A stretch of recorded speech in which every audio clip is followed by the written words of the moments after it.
Hello welcome back to my channel. एटा हमर होची CUO गेस्ट फैकल्टी रिक्वायरमेंट 2025 रो। तो एटा हमर होची सेंट्रल यूनिवर्सिटी ऑफ ओडिशा रो। तो वैकेंसी जदि देखिबा हमर 10टा वैकेंसी अच्छी। तो हमर एप्लिकेशन फी रोची टोटली रूपरे फ्री। तो हमर एटा रहइबो इंटरव्यू बेसिस रो सिलेक्शन प्रोसेस रहइबो। जदि डेट देखिबा 11 सेप्टेम्बर और 12 सेप्टेम्बर रे अछि।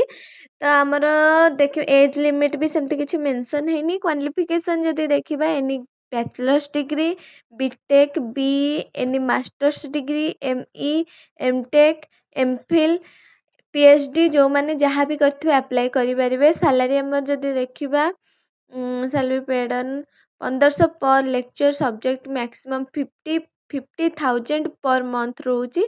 तो जो मैंने भी इंटरेस्टेड अच्छा जल्दी जल्दी अप्लाई करनी एपरिका जॉब रिलेटेड किसी भी क्वेरी जानवा चाहते आम चैनल कनेक्ट हो।